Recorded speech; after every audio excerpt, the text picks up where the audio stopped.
కాక ఈ శుద్ధీకరణ కోడికకు చేరి వచ్చిన పరిశుద్ధులైన మీ అందరికీ యేసు ప్రభు నామములో వందనాలు. అమ్మ అందరికీ వందనాలు. దేవుడు మిమ్మల్ని దీవించునుగాక. ఆమెన్. హల్లెలూయా. చదవండి. మనం గడిచిన దినాల్లో ఒక వాక్య భాగాన్ని, శుద్ధీకరణను గురించి ఒక వాక్య భాగాన్ని నేర్చుకుంటున్నాం. మొదటి పేతురు 2వ అధ్యాయం మొదటి 2 వాక్యాలు, 2-3 వాక్యాలు.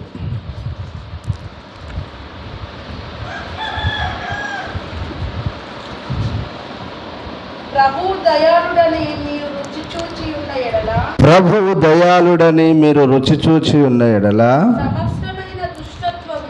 సమస్తమైన దుష్టత్వమును సమస్తమైన కపటమును వేషధారణను అసూయను సమస్త దూషణ మాటలు మాని క్రొత్తగా జన్మించిన శిశువులను పోలిన వారై నిర్మలమైన వాక్యమును పాలవలన రక్షణ విషయంలో ఎదుగు నిమిత్తము ఆ పాలను ఆపేక్షించుడి. చాలు. ఇది శుద్ధీకరణకు కొన్ని నెలలుగా నేను చెప్తున్నాను. నెలకు ఒకసారి శుద్ధీకరణ కూటం ఉంటుంది కాబట్టి ఇప్పటికీ ఒక 2-3 నెలలు నేను చెప్పాను. దీన్ని నెలకు ఒక్కటే ఉంటుంది కాబట్టి చెప్పాను. ఏమేం చెప్పాను అనంటే, దేవుడు అనగా ప్రభు దయాళుడని రుచి చూచి ఉన్న ఎడల, ప్రభు అయిన యేసుక్రీస్తు ప్రేమగల దేవుడు, దయగల దేవుడు, కనికరము గల దేవుడు, మంచి దేవుడు అని మీరు రుచి చూసి తెలుసుకున్న ఎడల, అంటే మీరు ప్రభువును ఎరిగిన ఎడల, ప్రభు ద్వారా మేలు పొందిన ఎడల, అవునండి యేసు ప్రభువును మేము నమ్ముకున్నాము, ఆయన ద్వారా స్వస్థత పొందుకున్నాము, విడుదల పొందుకున్నాము, ఆయన వాక్యం మమ్మల్ని దర్శించింది, ఆదరించింది, ఆ దేవుడు గొప్ప దేవుడని నువ్వు ఆయనను గురించి రుచి చూసి అనగా స్పర్శించి తెలుసుకున్న ఎడల, అమ్మా యేసు ప్రభు గొప్ప దేవుడని, మంచి దేవుడని, అద్భుతాలు చేసే దేవుడని రుచి చూసి, అనగా నాలుకతో రుచి చూసి కాదు, నాలుకతో రుచి చూడడం కాదు. ఎలాగున్న రుచి చూస్తారు యేసు ప్రభును? ఎలాగున్న రుచి చూస్తారు యేసు ప్రభును? యేసు ప్రభు అభిషేకం మనలోనికి వచ్చినప్పుడు ఎలా ఉంటుంది? మన దేహం కదా, మన దేహము స్పర్శించబడుతుంది. మన దేహము దేవుని అభిషేకం చేత తాకబడినప్పుడు ఒకలాంటి ఫీలింగ్, అలాగనే స్వస్థతలు కానీ, విడుదల కానీ, ఆరోగ్యం కానీ, ఆశీర్వాదం కానీ, ఆయన ఏదైనా మన జీవితంలో మేలు చేయని, దాన్నే రుచి చూడడం అంటాం. అంటే దేవుని ద్వారా మేలు పొందడం, దేవుని ద్వారా దీవెన పొందడం, దేవుని ద్వారా దేవుని ద్వారా స్వస్థత, దేవుని ద్వారా విడుదల, ఏదైనా కానీ, ఏదైనా పొందుకున్న నీవు ప్రభు దయాళుడని, ఎవరైనా దయగల దేవుడు, ప్రేమగల దేవుడు, కృపగల దేవుడు, కనికరము గల దేవుడని నువ్వు రుచి చూచి ఉన్న ఎడల, అంతేనా? ఇప్పుడు మీరందరూ ప్రభువుని తెలుసుకున్నారా లేదా? అమ్మ, నువ్వు స్వస్థత పొందుకున్నావు, విడుదల పొందుకున్నావు, ఆరోగ్యం పొందుకున్నావు, దేవుని కృపలో నడిపించబడుతున్నావు, రక్షణ పొందుకున్నారు. మీరందరూ దేవుని కృపలో నడిపించబడుతున్నారు. ఇప్పుడు యేసు ప్రభు దయగల దేవుడా, ప్రేమగల దేవుడా, అలాగనే కపటము గల దేవుడా, ద్వేషం గల దేవుడా, పగగల దేవుడా? యేసు ప్రభు ఎలాంటి దేవుడు నానా? నువ్వు ఎంత తెలిసి తెలియక ఏదైనా పొరపాటు చేస్తే అప్పుడప్పుడు వాక్యం ద్వారా గద్దిస్తాడు, మళ్ళీ సరి చేసుకుంటే ఏం చేస్తాడు? మళ్ళీ నిన్ను దీవిస్తాడు, ఆశీర్వదిస్తాడు, ఆయన కృపలో నడిపించుకుంటూ వెళ్తున్నాడు. పాపం చేస్తే పాపానికి ఇక ప్రాయశ్చిత్తం ఏమి లేదనుకో, భయంకరమైన పాపం చేస్తే దానికి ప్రాయశ్చిత్తం బలికి ఏమి లేదు. వాడు విరోధులను దహించబోయేటువంటి అగ్ని కొరకు ఎదురు చూడాల్సిందే కానీ ఇంకా అది కాదు. ఏదైనా, అందుకనే మరణకరమైన పాపము కలదు, మరణకరము కానీ పాపము కలదు. సులువుగా చిక్కులు పెట్టు పాపాలను, ఏదైనా అరాకొర లోపాలు ఏదైనా ఉంటే బిడ్డలారా, దేవుడు మనల్ని గద్దించినప్పుడు సరి చేసుకుంటే మనల్ని చక్కగా మళ్ళీ ఏం చేస్తున్నాడు? దేవుడు నడిపిస్తున్నాడు. ఈ ఇంగిత జ్ఞానం చాలామంది క్రైస్తవుల్లో లేదండి. ఈ ఇంగిత జ్ఞానం చాలామంది క్రైస్తవుల్లో లేదు. నేను కోరేది ఏంటంటే దేవుడు దయగల దేవుడే, ప్రేమగల దేవుడే, కృపగల దేవుడే, కనికరం గల దేవుడే. అయితే అదే సమయంలో ఆయన రోషము గల దేవుడు కూడా. ఎవరైనా రోషము గల దేవుడు కూడా. దేవునికి స్తోత్రం, హల్లెలూయా. ఆయన న్యాయం తీర్చినప్పుడు నీతిమంతుడుగా కనబడతాడట. హల్లెలూయా. రైట్, మంచిది. ఇప్పుడు మనం నేర్చుకున్న పాఠం ఏంటంటే యేసు ప్రభు దయగల దేవుడని మనం రుచి చూసిన ఎడల మనం ఏమేం మానాలి? ఇప్పుడు చదువు. మైక్ లేదారా? సమస్తమైన దుష్టత్వమును ఏం చేయాలన్నా? దుష్టులు ఎలా ఉంటారో సామెతల 6వ అధ్యాయంలో మీకు ఆ మాసం చెప్పాను. ఎవడు దుష్టుడు? దుష్టుడు అనగా అపవాది అయిన సాతాను. నాబాలు దుష్టుడు. అలాగనే దుష్టులు ఎలాగుంటారు అమ్మ? దుష్టులు ఎలాగుంటారు, వారి క్రియలేంటి, వారి చర్యలేంటి? కానీ దేవుని ప్రజలు అలాగూ ఉండొద్దు. అంటే ఇంతకు మునిపు ఏదైనా దుష్టత్వం నీలో ఉంటే దాన్ని ఏం చేయాలి? నువ్వు మానాలి. ఇప్పుడు ఎవరిని ఎరిగినావు? నువ్వు యేసయ్యని ఎరిగావు కదా, ప్రభువుని ఎరిగావు కదా, దేవుణ్ణి ఎరిగావు కదా. దేవుణ్ణి ఎరిగిన నీవు ఆయన ఎలాగైతే ప్రేమగల దేవుడు, ఆయన ఎలాగైతే జాలిగల దయగల దేవుడు, ఆయన దయాళుడని నువ్వు రుచి చూసినప్పుడు నువ్వు కూడా ఆయన దయగలిగే బ్రతకాలే కానీ మళ్ళీ మనము దుష్టులుగా బ్రతకొద్దు. ఆమేన్. ఏం చేయాలి? సమస్తమైన దుష్టత్వమును మాని సమస్తమైన కపటము. కపటం అంటే ఏంటిది నాన్న? లోపల ఒకటి పెట్టుకొని పైకి ఒకటి మాట్లాడతాడు, లోపల ఒకటి పెట్టుకొని పైకి ఒకటి మాట్లాడతాడు. కపటపు నాలుక, కపటపు మాటలు, కపటపు వ్యక్తులు గురించి మనం నేర్చుకున్నాం కదా. యోవాబు ఏమన్నాడు? ఇదిగో రాజుని పిలిచారు అన్నాడు. లోపల కపటం పెట్టుకొని నడిమిషాలకు వెళ్ళగానే అతన్ని ఆశాహెల్ని పొడిచి చంపేశాడు. సో ఇలాగున ఇస్కరియోతు యూదా ఉన్నాడు. ఏం చేశాడు? రాజా, అది ప్రభువా మీకు జయం కలుగును కాక అన్నాడు. వెళ్ళి ముద్దు పెట్టిండు. ఏం చేసిండు? అప్పగించిండు. వాళ్ళ లోపల కపటం. ఇలాగన పరిశుద్ధ గ్రంథంలో ఒక్కటి కాదు, రెండు కాదు, ఒక్కరి గురించి కాదు, ఇద్దరి గురించి అనేకమైన సంగతులు ఉన్నాయి. నేను దీని గురించి కూడా మీకు చెప్పేశాను. దీని గురించి కూడా మీకు చెప్పేశాను. దేవునికి స్తోత్రం, హల్లెలూయా. సమస్తమైన కపటమును మాని వేషధారణ 2 విధాలుగా ఉంటుంది అని చెప్పాను. వేషధారణ అంటే 2 విధాలుగా. ఒకటి ఆత్మ సంబంధమైన వేషధారణ అన్నాడు కదా. ఒకటి మేకప్ పౌడర్లు వేసుకొని అలంకరించుకొని ఏదో తెల్లటి బట్టలు వేసుకొని లోపల ఆ క్రూరమైన తోడిలాగా ప్రవర్తించినా కూడా వాడు వేషధారే. యోబులు ఏమంటాడు? నేను దీన్ని చూసి దాన్ని చూసి ముద్దు పెట్టుకొని ఆదాము గురించి ఏమంటాడు? అతడు తన హృదయంలో పాపం ఉంచుకున్నాడు కనుక అతడు వేషధారి అన్నాడు. అంతే కదా. దేవుడు ఏమన్నాడు? ఓ వేషధారి, మొదట నీ కంట్లో ఉన్న దూలం తీసేసి ఎదుటివారి కంట్లో నలసని అంటే తనలో ఒక పాపం పెట్టుకొని ఎదుటివారి మీద నేరం మోపేవాడు వేషధారి అని అతని గురించి కూడా మనం నేర్చుకున్నాం. వేషధారణ ఏదైనా ఉంటే ఏం చేయాలన్నా మనము మానాలి. ఎందుకు? ప్రభు దయాళుడని నువ్వు రుచి చూచి ఉన్నాడలా. ఆమేన్. యేసయ్య ప్రేమ గల దేవుడు, జాలి గల దేవుడు, కనికరము గల దేవుడు, గొప్ప దేవుడు. నేను కూడా యేసయ్యలాగా బ్రతకాలి అని నువ్వు అనుకుంటే, అనుకుంటే ఇక నేను నా అవసరానికి యేసు ప్రభు దగ్గరికి వెళ్తున్నాను. ఆయన ఏదైనా ఇస్తే నేను బ్రతుకుతాను. స్వస్థత, సంతానం, విడుదల, ఆరోగ్యము, ఆశీర్వాదం, ఇంకా ఏదైనా ప్రభు ఇస్తే, డబ్బు, వెండి, బంగారం, బిల్డింగ్లు ఏమైనా ఇస్తే నేను బ్రతుకుతాను అనుకుంటే నీకు పరలోకం ఎక్కడిది? అనుకుంటే నీకు పరలోకం లేదు. నీ దేవుని ద్వారా బ్రతుకుతున్నావు, బిడలారా. యేసు ప్రభు మనల్ని ఏం కోరుకుంటాడంటే, నేను పరిశుద్ధుడను కనుక మీరును నా వలె అంటే ప్రభు ఏం కోరుకుంటాడంటే తనంత పరిశుద్ధతను, తనంత ప్రేమను, తనంత జాలిని, తనంత కనికరమును ఈ లోకంలో యేసయ్య ప్రేమను ప్రత్యక్షపరచాలి నన్ను నమ్మిన బిడ్డలు అని కోరుకుంటాడు. ఆమెను చెప్పలేదు ఎవరు? అంతేనే కాదు మరి అలాగన్నప్పుడు ఆమెను చెప్పాలి కదా మీరు. యేసయ్య ఏం చేస్తాడంటే తన పరిశుద్ధతను, తన ప్రేమను, తన మంచితనాన్ని, తన సుగుణాలను నా ప్రజలు ఈ లోకంలో కనుపరచాలి, ప్రత్యక్షపరచాలి అని యేసు ప్రభు కోరుకుంటాడు. అర్థమవుతుందా? కాబట్టి ఈ పైన చెప్పబడింది ఏది మనలో ఉండొద్దండి. ఈ వేషధారణ ఉండొద్దు బిడ్డ. వేషధారణ ఒకటి, అలంకరణ, మేకప్లు వేసుకొని, లిప్స్టిక్స్ పెట్టుకొని, ఐబ్రో చేసుకొని వేషలాగా వేషధారణ చేసుకునేది ఒకటి. ఇంకా అలాగనే సేవకుల్లో కూడా, పరిశుద్ధుల్లో కూడా కొందరు పైకి మాత్రం తెల్లటి బట్టలు ఇస్తారు, వారి అంతరంగం మాత్రం చెడిపోయి ఉంటుంది. అది రెండవ వేషధారణ, ఆత్మ సంబంధమైన వేషధారణ. ఇలాగనే ఈ చెడిపోయేటువంటి, చెడగొట్టేది, చెడిపోయే ఈ వేషధారణ ఏ క్రైస్తవంలో ఉండొద్దు. ఆమేన్. క్రైస్తవుడు ఎలాగ ఉండాలంటే వేషధారిగా ఉండొద్దు, యథార్థవంతునిగా ఉండాలి. న్యాచురల్గా, సహజత్వంగా తను ఎలాగున్నాడు అలాగనే ఉండాలి.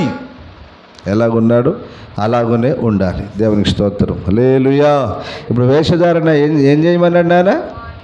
వేసుకొని తిరగమన్నాడా? అన్ని వేషం వేసుకొని తిరగమన్నాడా? అలంకరించుకొని తిరగమన్నాడా? ముఖానికి మేకప్ పౌడర్ వేసుకొని తిరగమన్నాడా? ఐబ్రోస్ చేసుకొని తిరగమన్నాడా? లిప్స్టిక్స్ పెట్టుకోమన్నాడా? వద్దా, ఇవన్నీ వద్దన్నాడు కదా. ఇది వేశ్య వేసుకుంటుంది. ఒకటి వేషం వేసుకొని అన్నాడు. అంటే వేశ్యలు బజార్లో నిలబడి అట్రాక్షన్ కొరకు, ఎవడైనా నా దగ్గరికి వస్తాడా అనేటువంటి దాని కొరకు వాళ్ళు తయారై బజార్లో నిలబడతారు. అది వేశ్య విధానము, అది వేశ్య పద్ధతి, అది వేశ్య వృత్తి. అంతేనా? మీరు అలాగ చేయొద్దు. వేషధారణ అనేది వద్దు. ఎందుకు? యేసుప్రభు ఏమన్నాడు? వేశ్యనైనా నేను క్షమిస్తాను కానీ వేషధారిని క్షమించాడు ఆయన. ఈ కామన్ సెన్స్, ఇంగిత జ్ఞానం చాలామంది క్రైస్తవులో, సేవకుల్లో కూడా లేదండి. మేకప్ పౌడర్లు వేసుకొని నిలబడతారు. న్యాచురల్గా నిలబడితే ఏమైతే సార్, పెదవులకు లిప్స్టిక్స్, ఐబ్రోస్, ముఖానికి ఇంత పెయింటింగ్ పూసుకొని నైనా ఆ వీడియోల ముందు అక్కడ మాట్లాడుతూ ఉంటారు కదా. అది అస్సలు తగదు, అది కుదరదు. మీకు ఒక విషయం చెప్పనా? ఒక సేవకురాలు ఏం లేనప్పుడు ముతక బట్ట కట్టుకొని సేవకు వచ్చింది. ఒక ముతక బట్ట కట్టుకొని ఏదో ఒకటి శనిగింది ఏదో కట్టుకొని వచ్చింది. ఈరోజు దేవుడు ఆశీర్వించిండు, కొన్ని ఆత్మలు ఇచ్చిండు, కొంత సేవ ఇచ్చిండు, డబ్బు ఇచ్చిండు. ఇప్పుడు ఏ చీర కడుతుంది? ఏ చీర కడుతుంది సిస్టర్? పట్టు చీర. 8,000 చీర, 1,000-1,500 చీర. ఏమన్నాడు ప్రభు? మిగుల వెలగల వస్త్రాలు వద్దు అన్నాడు. తగు మాత్రపు వస్త్రాలు అంటే నీ తగినంత. అసలు క్రైస్తవునికి, సేవకునికి ఎలాంటిది? మిగుల వెలగల వస్త్రాలే కట్టద్దు. మిగుల వెలగల వస్త్రాలే కట్టొద్దు. మనం కట్టాల్సింది తెల్లటి బట్టలు కట్టుకోరన్నాడు, లేదా కలర్ ఏదైనా కట్టుకున్న కొడుక తక్కువ విలువ కలిగింది. నేను అందుకే ప్రతి క్రిస్మస్కి ఏం చెప్తాను? క్రిస్మస్కి ఏం చెప్తాను?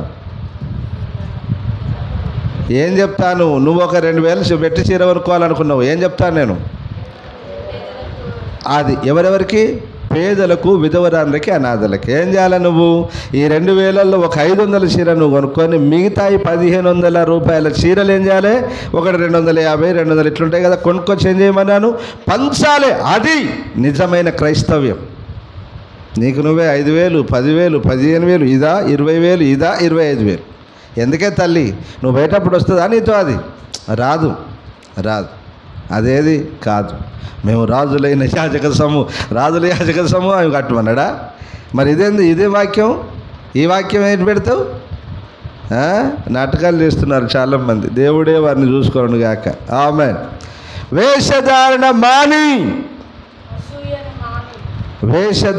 వేషధారణ మాని. రైట్. ఇప్పుడు ఇవన్నీ చెప్పేశాను. ఇప్పుడు చదువుననిగా అసూయను మాని. రైట్. క్రైస్తవంలో ఏముండదు నాన్న?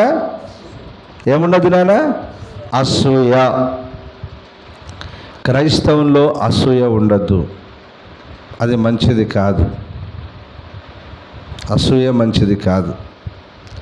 గలతీ 5:26 అనుకుంటా, చదువునానా? సంఘానికి చెప్తూ ఉన్నాడు.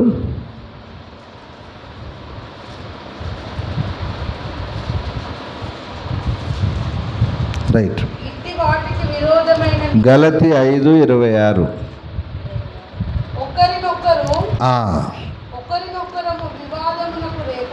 ఒకరిని ఒకరము వివాదమునక పంచాది గొడవకు రేపకయు, ఒకరి అందు ఒకరము అసూయ పడకయు, వృధాగా అతిశయ పడకయు ఉందాం. ఏమంటున్నాడు పౌలు? ఏమంటున్నాడు గలతీ సంఘానికి? ఓ గలతీ సంఘమా. మరి ఇప్పుడు ఇదే సంఘం? ఏ సంఘం అమ్మ ఇది? ఎవరమ్మ ఇది? ఓ ధర్మపురం సంఘమా. ఇట్లా చెప్పుకోవాలి. అంతేనా? ఓ ధర్మాపురం సంగమా, ఒకరి అందు ఒకరు, ఒకరిని ఒకరు వివాదములకు రేపుకోవద్దు మీరు. వివాదం అంటే గొడవలు, వివాదం అంటే కొట్లాటలు, వివాదం అంటే పంచాయతీలు. ఒకరికి ఒకరు వివాదముకు రేపుకోవద్దు బిడ్డ. ఒకరిని ఒకరు ఒక మాట అన్నారా, క్షమించుకోండి.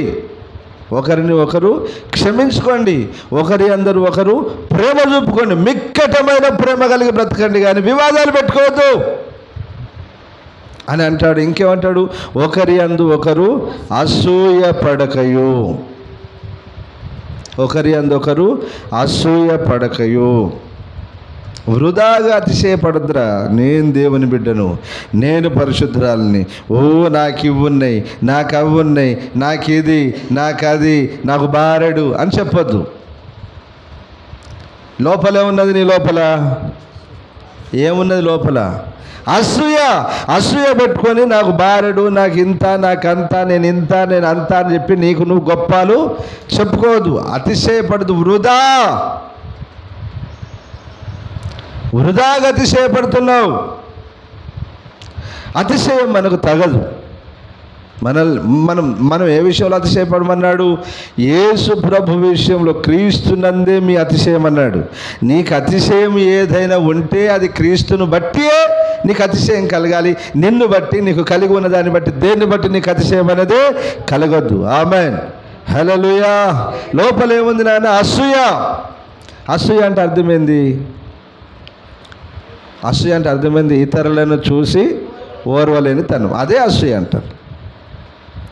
ఒక ఆమె మంచి బట్టలు కడితే, ఒక ఆమె ఫ్రిడ్జ్ కొనుక్కుంటే, ఒక ఆమె టీవీ కొంటే, ఒక ఆమె ఫ్యాన్ కొంటే, ఒక ఆమె మంచం కొంటే, ఇంకేదైనా కొన్ని పక్కింటి ఆమె, నువ్వేం పడద్దు ఆమె ఎందు అసూయ పడక. ఏం చెప్పాలి చెప్పండి నాన్న? ఆమె మంచి మంచం కొనుక్కున్నది అనుకో, ఇంత రూమ్ నిండా మంచం కొనుక్కున్నది, ఏమనాలరా నువ్వు? చెప్పు, ఏమనాలి నువ్వు? నీ పక్కింటి ఆమె కొనుక్కున్నది, నువ్వేమనాలి? బా ఏమయ్యా ఆమె చూడు ఎలాంటిది కొనుక్కున్నదో, మనకేది అలాంటి మంచి నాకు దేవాలి, ఇప్పుడు తెస్తావా తేవా అంటావా? అసలు నిజమైన క్రైస్తవుడు ఏమనాలి చెప్పండి?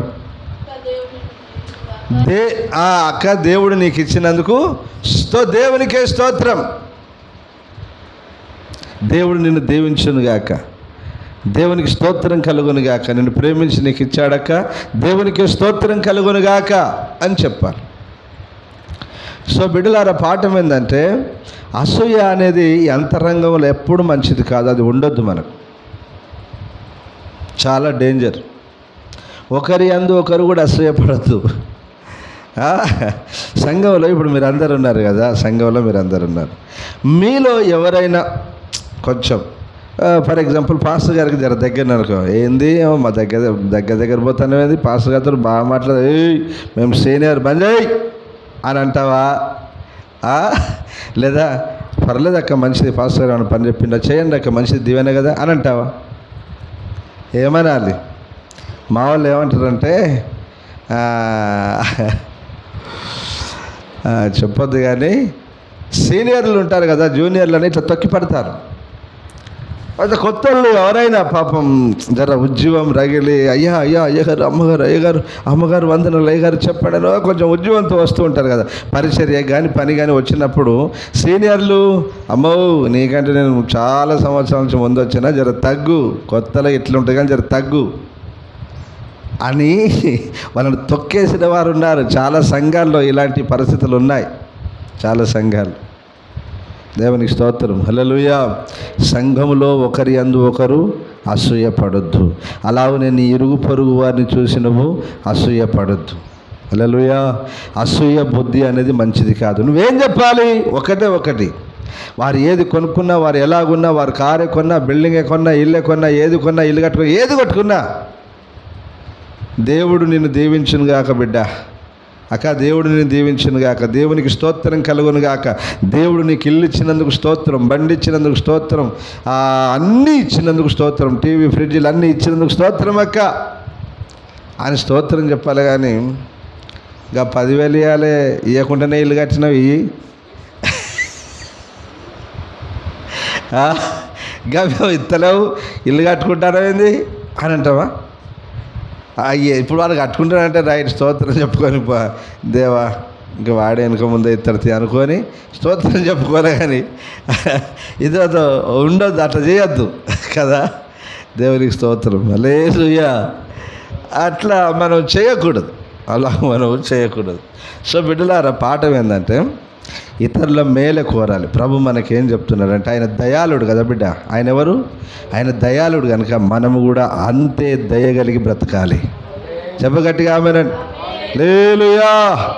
యేసు ప్రభు ఎంత ప్రేమ గల దేవుడో, యేసు ప్రభు ఎంత జాలి గల దేవుడు, అంతే దయగలిగి మనం బ్రతకాలే. కానీ అసూయ ఏ మాత్రము మనలో ఉండొద్దు. తీసేయి, తొలగించుకో. అసూయ అంటే అది మంచిది కాదు. అది ఎంత డేంజరో చెప్తానని మీకు, అది ఎంత డేంజరో చెప్తాను. మీకు ఒక మాట చెప్తాను, మీ అందరికీ తెలుసు.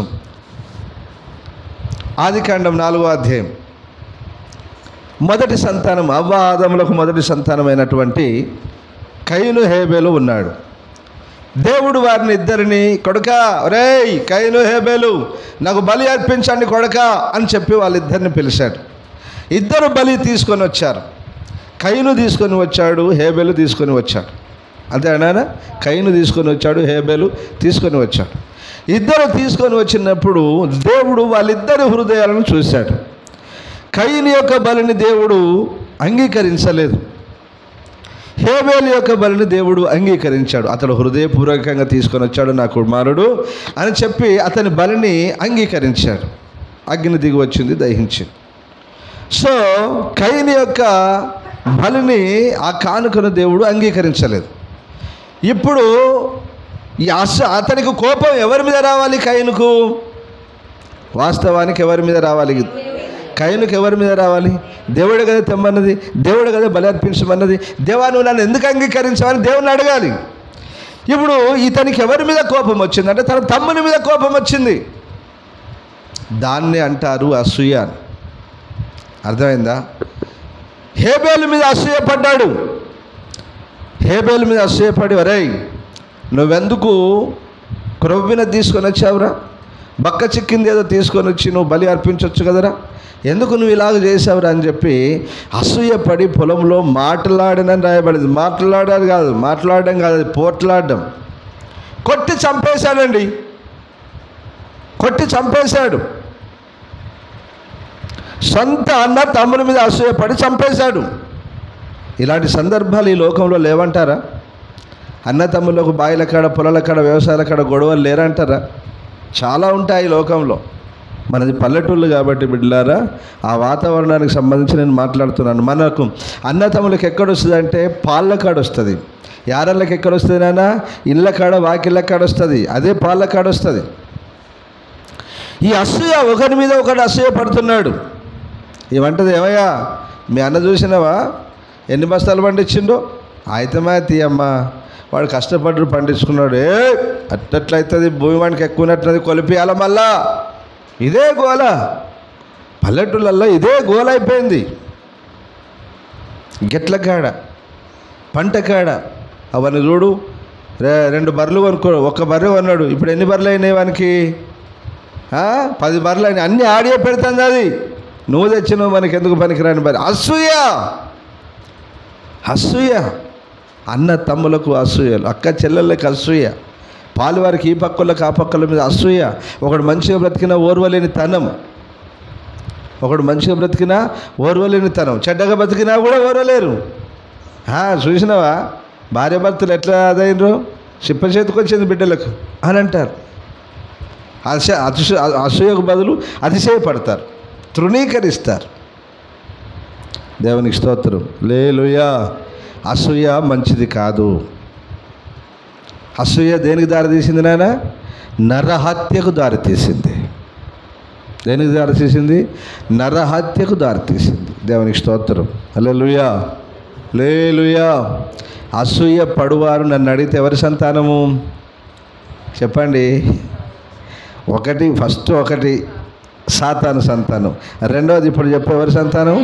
కయ్యూను సంతానం. మూడవది చెప్తాను వినండి. ఆదికాండం 26వ అధ్యాయం 12వ వాక్యం చదువునానా? ఇస్సాకును గురించి రాయబడింది కదా. ఇస్సాకు ఆ దేశమందున్న వాడై విత్తనము వేసి ఆ సంవత్సరము నూరంతల ఫలము పొందెను.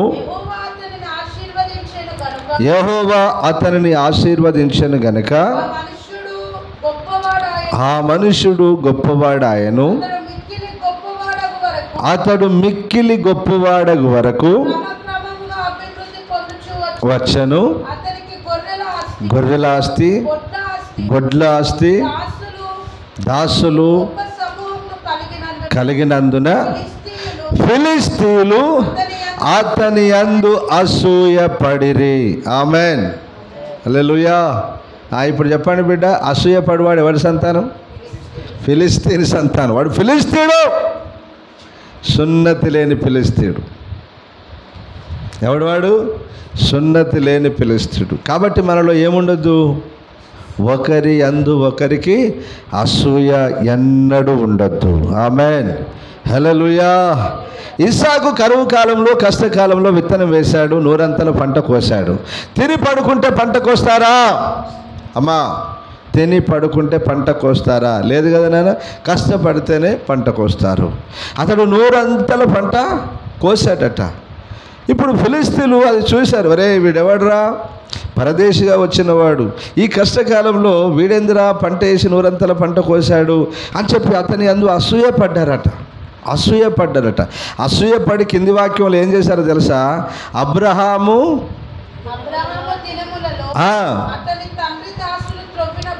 బావులన్నిటినీ హల్లెలూయా ఏం చేసిందట? ఎంత కోపం వచ్చింది వాళ్ళకు. బావులను ఏం చేశారనట? పూడ్చివేశారు. బావులను పూడ్చివేశారు. అంటే ఫిలిష్తీయులు ఏం చేస్తారంటే మన బావులను పూడ్చివేస్తారు. ఆధ్యాత్మికంగా, ఆర్థికంగా, అన్ని విషయాల్లో మనం క్రమక్రమంగా అభివృద్ధి చెందుతున్నప్పుడు ఫిలిష్తీయులు ఏం చేస్తారట? బావులను పూర్తి చేస్తారు. ఏంటా బాయి? బావిలో వచ్చేది ఏంటిది? ఊట. ఏంటా ఊట? జీవజలపు ఊట. ఏంటా ఊట? పరిశుద్ధాత్మ ఊట. హల్లెలూయా, హల్లెలూయా. పరిశుద్ధాత్మ ఊట, రక్షణ బావి. ఏ బావినా? రక్షణ బావి. ఇప్పుడు ఏం చేస్తాడు ఫిలిష్తీయుడు? మనం ఆశీర్వదించబడి అభివృద్ధి చెందుతున్నప్పుడు, విశ్వాసంలో, వాక్యంలో, ఉపదేశంలో, అభిషేకంలో, కృపా వరములో మనం ఎదుగుతూ దినదినం ఎదుగుతున్నప్పుడు వానికి అసూయ కలిగిందనుకో, వాడు ఏం చేస్తాడు మనల్ని? చాలుగాంతి ప్రవచనాలు బాగా మాట్లాడతారు. అబ్బాయి ఏమో ప్రవచనాలు మాట్లాడుతుందండి. మేము మస్తు మాట్లాడినాం. చాలుగాంతి దర్శనం అంటావు, ప్రవచనం అంటావు, భాషలు అంటావు, ఏం వాక్యం అంటావు. అది వాక్యం అవుగా చాలుగా. ఈ ఫిలిష్తీయులు ఏం చేస్తారంటే పూర్తి చేస్తారు. పూర్తి చేస్తారు. దేన్ని పూర్చుతారు? బావిలో వచ్చేటువంటిది ఏంటిది? ఊట. ఏంటా ఊట? పరిశుద్ధాత్మ అను ఊట. ఆమెన్, హల్లెలూయా. నా యందు విశ్వాసం ఉంచు అని కడుపులో నుండి జీవజల నదులు. ఏంటా జీవజల నది? పరిశుద్ధాత్మ అభిషేకం. చూసారా అసూయ ఎంత పనిచేస్తుంది? సంఘంలో ఒకరిని ఎదగనీయవు. విశ్వాసంలో, ప్రార్థనలో, అభిషేకంలో, కృపా వరముల్లో, సమర్పణలో వాడిని ఎదగనీయవు. నువ్వు ఎదగవు. నువ్వు దినదినం ఎదుగుతూ ఉంటే, పాస్టర్ గారు సాక్ష్యం చెప్తూ ఉంటే ఏమవుతుంది? నీకు కోపం వస్తుంది. ఇంకెట్లయినా చేసి ఈ బావిని ఎట్లయినా చేసి పూర్తి చేయాలి. దీన్ని కొలాప్స్ చేయాలి. దీన్ని లేకపోతే ఈ బావి మనకంటే బాగా నీళ్ళు బాగా ఊరుతున్నాయి. దీంట్లో ఈ బావిలో నీళ్ళు బాగా ఊరుతున్నాయి. బాగా జల వచ్చింది. జలలు గల ఊటలు ఉబుకుతున్నాయి దీంట్లో. ఇంకా ఏ విధంగా చేస్తారైనా ఫిలిష్తీయుడు మెల్లమెల్లగా ఇంత మట్టి, అప్పుడింత మట్టి, అప్పుడింత అవిశ్వాసం, అప్పుడింత మట్టి, అప్పుడింత అవిశ్వాసం, అప్పుడింత లోకం, అప్పుడింత ఆశలు అన్నీ చూపెడతాడు. దాన్ని మూసేస్తాడు. హల్లెలూయా, హల్లెలూయా. ఫిలిష్తీయులు అసూయ పడినందున బాయిలనే మూసేశారు. మరి ఇస్సాకు ఊరుకున్నాడా? ఇంకేం చేసింది తెలుసా? వాళ్ళు అసూయపడి అక్కడ నుంచి వెళ్ళగొట్టిందట. కింది వాక్యాల్లో మనం చదివితే అక్కడ నుంచి ఏం చేసింది ఆయన? అతన్ని కింది పారాగ్రాఫ్ చేంజ్ చదువు, సైలెంట్ పెట్టాలి.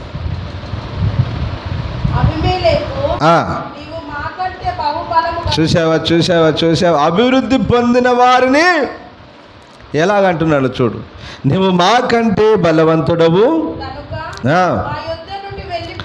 మా యొద్ద నుండి వెళ్ళిపోమ్మని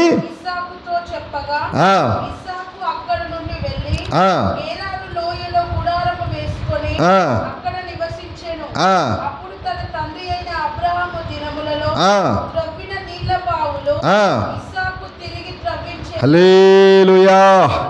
ఆపగలడా?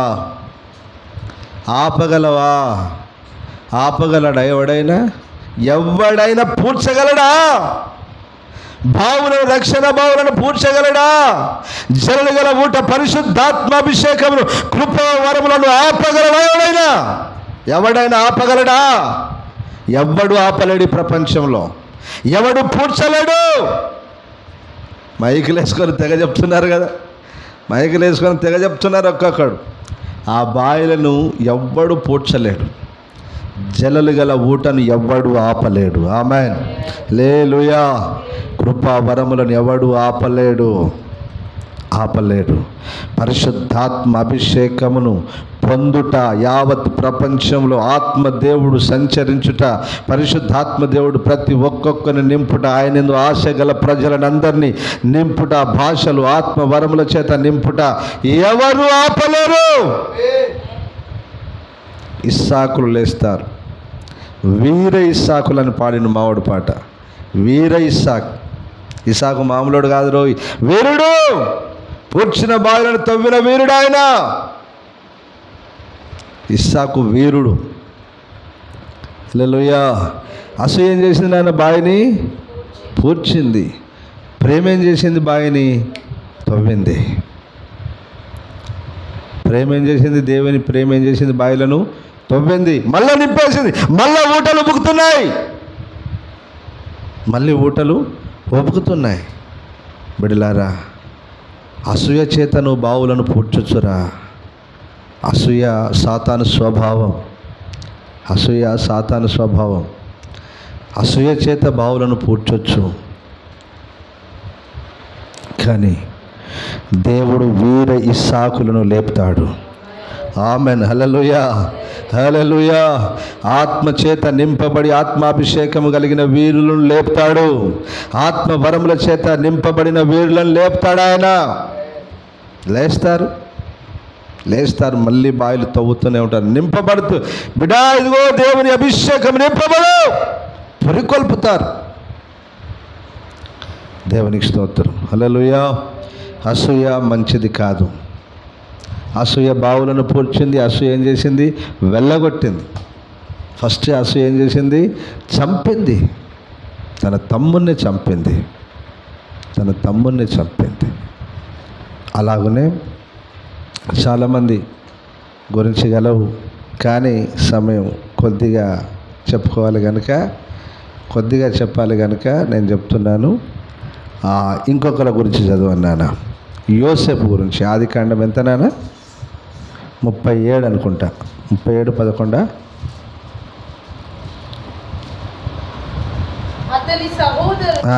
పైకలు చదువు నాన్న. ఇప్పుడు 9వ వాక్యం నుంచి చదువు. అతడు ఇంకొక కల కని తన సహోదరులకు తెలియజేసి, ఇదిగో నేను మరి ఒక కలగంటిని, అందులో సూర్య చంద్రులను 11 నక్షత్రములు నాకు సాష్టాంగపడెనని చెప్పెను.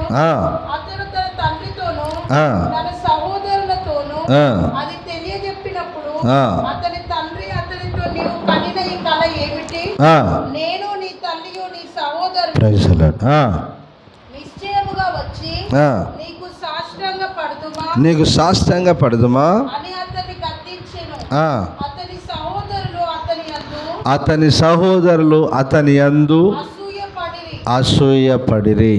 అసూయపడి అతనిని గుంటలో పడవేసిరి.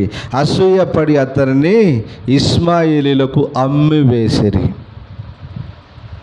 ఇంతేనా పాఠం? అసూయపడి అతన్ని ఎక్కడ పడేసాను? ఫస్ట్ గుంటలో పడేసిరి. అసూయపడి అతన్ని ఏం చేశారు? ఒరే వీన్ని అనవసరంగా చంపడం ఎందుకురా, అమ్మేద్దాం, వాడు ఎక్కడికన్నా బానిసగా వెళ్ళిపోతాడు కదా అని మళ్ళీ వాళ్ళే తీసి ఏం చేశారు? అతన్ని అసూయపడి అమ్మివేసిరి. ఏం చేసింది సార్ ఈ అసూయ? ఏం చేసింది? తమ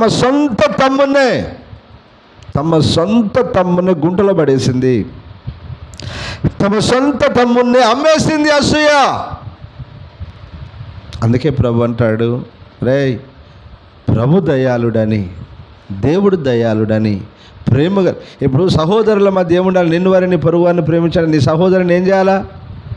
ఒకరిని ఒకరు ఏం చేసుకోవాలి? వాస్తవానికి ప్రేమించుకోవాలి.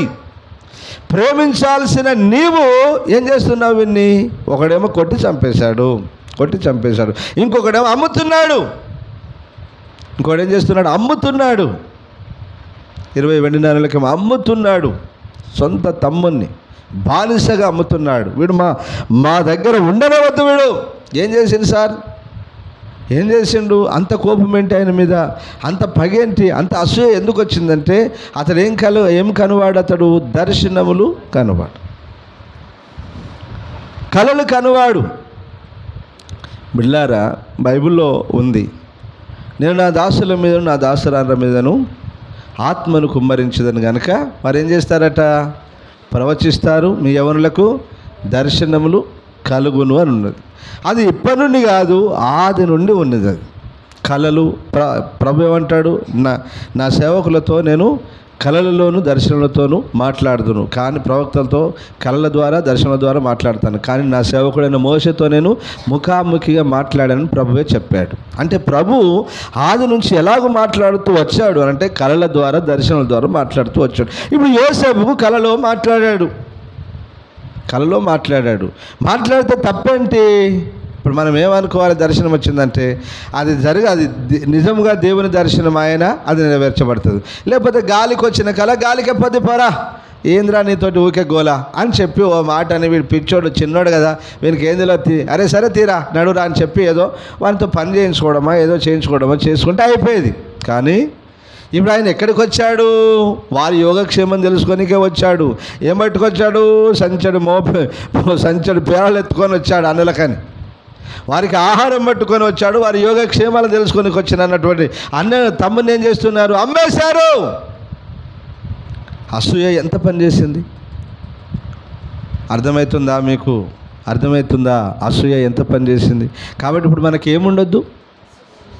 ఏముండద్దు మనకు. రేపు పరిశుద్ధమైన రక్త మాంసాలు చేయబోతున్నాం.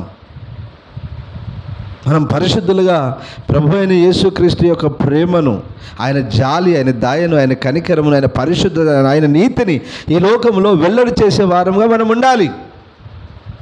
కానీ సాతాను యొక్క కోపమును, ద్వేషమును, పగను, కలహమును, అసూయను ఇవి చేయొద్దు. ఇది మన వంతు కాదు. కోపపడడం అంటే ఓ మాట, ఏదైనా మరీ భయంకరంగా వస్తే అన్న అమ్మ ఏం మాట్లాడుతున్నావు, అక్క ఏం మాట్లాడుతున్నావు, ఇది తప్పు, ఇది సరైనది కాదని ఏదో ఒక మాట అనుకున్నామా, సమాధాన పడ్డామా, విశ్వాసంలో వెళ్ళిపోయామా, అంతే. సూర్యుడు అస్తమించే వరకు నీ కోపము, చెప్పండి, సూర్యుడు అస్తమించే వరకు నీ కోపము కొందరికి ఉంటుందండి. విషపు బుడ్లు, విషం. ఆయన ఒక పాట పాడిండు, పాముకు తల నుండి విషం, తేలుకు తోక నుండి విషం, భాగము ఈ మనిషికి నిలువెల్ల విషం అన్నాడు ఆయన. ఈ మనిషికి నిలువెల్ల విషం. మారండ్రా నాయన, పుణ్యం ఉంటుంది మీకు. మారండ్రా. దేవునికి స్తోత్రం, హల్లెలూయా. కళ వచ్చింది, దర్శనాలు వచ్చాయి, వాళ్ళు బాధపడ్డాడు, తల్లిదండ్రి బాధపడ్డాడు, కానీ మనసులో ఉంచుకున్నారు. తల్లిదండ్రి బాధపడి, ఒరేయ్ మేము కూడా నీకు సాగిల పడతామారా, నీ అన్నలందరూ సాగిల పడతారా అంటే, నిజం నాన్న కళ అలాగొచ్చిందని చెప్తున్నాడు. పాపం ఆయనలో కపటం ఉంటే చెప్తాడా? అమ్మ వీళ్ళందరూ ఎట్లా ఉన్నారు, వీళ్ళందరూ నన్ను కొట్టి సంపుతారు అని కూడా చెప్తాడా? ఆయనలో ఏం లేదు. ఆ కపటము, ఆ పగ, ఆ ద్వేషం, ఆశ ఇలాంటిది ఏది లేదు ఇందులో. కాబట్టి ఓపెన్గా చెప్తున్నాడు. తెల్లారి నానా అమ్మా నాకేం కల వచ్చిందో తెలుసా, ఏమొచ్చింది బిడ్డ అంటే చెప్తున్నాడు. ఇక అమ్మా ఇగో 11 నక్షత్రంలో సూర్యచంద్రుడు కూడా రాత్రి నాకు సాగిలపడ్డారమ్మా అని చెప్తున్నాడు. వాళ్ళ తల్లిదండ్రులు మేము కూడా సాగిలపడ్డాం ఆరా నీకు అని ఊకరా ఏం మాట్లాడుతున్నావు అన్నారు. బాధపడి మనసులో ఉంచుకొని అన్నది అక్కడ కదా, వారు తమ హృదయంలో ఉంచుకున్నారు కదా. అన్నలు మాత్రం ఏం పెట్టుకున్నారు? అసూయ. అన్నలు మాత్రం ఏం పెట్టుకున్నారు? తోడబుట్టిన అన్నలు ఏం పెట్టుకున్నారు? అసూయ. ఒక్క తండ్రికి పుట్టిన అన్నలు అసూయ. బిడ్డలారా, యోసేపును అమ్మేశారు, గుంటలో వేశారు, ఐగుప్తుకు అమ్మేశారు. కానీ వారు అమ్మడం ఏంటిదట? యోసేపు ఏమంటున్నాడు? ఇది మన మేలుకే. ఆహా, ఆ చివరి అధ్యాయంలో ఏమంటాడు? అన్నలారా మీరు అమ్మేశారు మీకు తెలియకనే, కానీ దేవుడు ఇది మన మేలుకే నిర్ణయించాడు. ఆమెన్. ఎంత ప్రేమ అండి యోసేపుది, ఎంత మంచి గుణం అండి. కీడులో కూడా మంచిని వెతుకుతున్నాడండి, కీడులో కూడా మంచిని వెతుకుతున్నాడు. అలాంటి స్వభావం మనందరికీ దేవుడిచ్చునుగాక. ఆమెన్. హల్లెలూయా. కీడులో కూడా మంచిని వెతికేటువంటి ఎంత గొప్ప స్వభావం అది, ఎంత మంచి స్వభావం. యేసు ప్రభు యందు కూడా నాటి యాజకులు అసూయపడ్డారట. మార్క్స్ వార్తలో ఉంటుంది అన్నమాట. మార్క్స్ వార్త చదివినాను, ముగిస్తాను. ఎన్నో అధ్యాయం. ప్రధాన యాజకులు యేసునందు అసూయపడు అంటుంది. 15వ అధ్యాయం 9వ వాక్యం. 15:9. ప్రధాన యాజకులు అసూయ చేత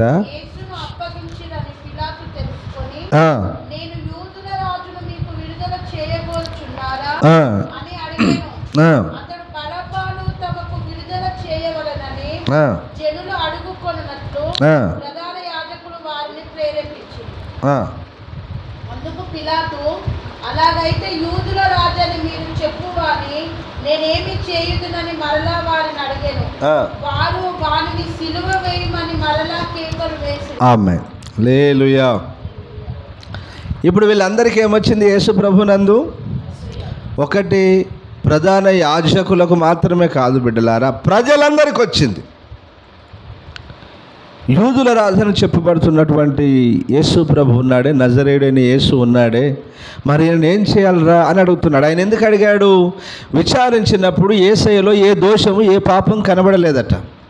ఆయన నీతిమంతుడండి, ఆయన ఎందుకు సిలువేయమంటున్నారు? ఇదిగో ఈ పండుగలో నేను ఒకరిని విడుదల చేయటం కద్దు కదా, ఇతన్ని విడుదల చేస్తానంటే వాళ్ళు అంటున్నారు, వద్దు వద్దు, అవసరమైతే మాకు బరబ్బా, ఆ దొంగ ఉన్నాడే, ఆ నరహంతకుడు ఉన్నాడే, అవసరమైతే ఆ బరబ్బానైనా మాకు విడుదల చేయి, కానీ ఈ యేసు అనేటువంటి మాత్రం మీరు సిలువేయండి.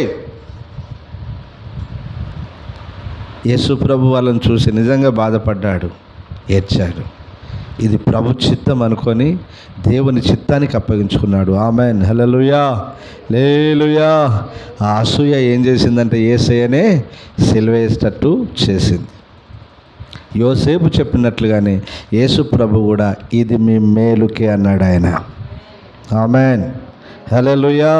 నేను శ్రమపడుట, నేను సిలువ వేయబడుట, నేను మరణించుట మీ మేలుకే. తెలియక అవివేకము వలన అసూయ చేత చేశారు, కానీ ఇప్పుడు అదేమైంది? సర్వమానవలి రక్షణకు మేలుకు కారణమైంది. హల్లెలూయా. మన ప్రభు అలాగు నీతిని వెతుకుతాడు. యోసేపు కూడా కీడులో మేలును వెతికాడు, యేసయ్య కూడా కీడులో మేలునే వెతుకుతాడు. కాబట్టి బిడ్డలారా, ఇప్పుడు ఆయన అంటున్నాడు, అసూయ చేత నన్ను చంపారు, ఓకే, ఇది మీ మేలుకే, కానీ ఇప్పుడు మీలో ఒకరి యందు ఒకరు అసూయ పడకండి. మీకు అది మంచిది కాదు, మీకు అది మంచిది కాదు, అది రక్షణకు కారణం కాదు. ఆ అసూయ అనేది అపవాది అయిన సాతాను యొక్క సాధనం, అది వాడు అపవాది సంబంధి. కాబట్టి అసూయను వదిలేసేయండి. మీరు క్రొత్తగా జన్మించిన శిశువులను పోలి నడుచుకోండి. దేవుని వాక్యమును పాలను అపేక్షించండి. ఆ పాలు మీకు బలాన్ని ఇస్తాయి, రక్షణ ఇస్తాయి, ఆశీర్వదిస్తాయి, స్థిరపరుస్తాయి, నిత్య జీవానికి సిద్ధపరుస్తాయి. ఆమేన్, హల్లెలూయా, హల్లెలూయా. కాబట్టి బిడ్డలారా, ఏదైనా అసూయ మనలో ఉంటే, అర్థమైందా ఇప్పటిదాకా చెప్పింది? అసూయ అంటే ఒకరిని చూసి ఒకరు ఓర్చుకోలేని గుణం. ఇప్పుడు నేను చెప్తున్నాను, ఇప్పటి వరకు మీరు యోసేపు జీవితంలో ఏం నేర్చుకున్నారండి? అతని అసూయ చేత అమ్మేసినా కూడా యోసేపు ఏమన్నాడు? సూపర్. ఇది మనం కూడా చెప్పాలి. ఎవరైనా నీ మీద అసూయపడి నిన్ను ఏదైనా ద్వేషించినా, దూషించినా, నిందించినా, అవమానించినా ఏం చెప్పాలి? ఇది నా మేలుకే, ఇది నా మేలుకే, ఇది నా మేలుకే అని యోసేపు వలె, ప్రభు అయిన యేసుక్రీస్తు వలె చెప్పగలిగిన వారమై ఉందము గాక. క్లియర్గా రాయబడింది, అసూయ పరులు పరలోకం వెళ్ళరట. రాయబడింది, అసూయ పరులు పరలోకం వెళ్ళరు. కాబట్టి బిడ్డలారా, అసూయని ఏమి లేకుండా తీసేయండి. ఏదైనా ఉంటే యథార్థంగా ఒక మాట మాట్లాడుకోండి. అక్క, చెల్లి, అన్న, తమ్ముడని ప్రేమగా మాట్లాడుకోవాలి. కానీ ద్వేషం, కోపం, అసూయ, కలహం ఇలాంటివి మంచిది కాదు. ఇది సాతాను యొక్క సాధనాలు. కాబట్టి బిడ్డలారా, ఇవన్నీ తీసేయండి. మీరు నీతిమంతులుగా, పరిశుద్ధులుగా మార్చబడండి. ప్రేమ, జాలి, దయ, కనికరం కలిగి బ్రతకండి. యేసయ్య ప్రేమను ఈ లోకంలో ప్రత్యక్షపరచండి. దేవుడి మాటలు దీవించును గాక. ఆమేన్. మోకరించండి, ప్రార్థన చేసుకుందాం.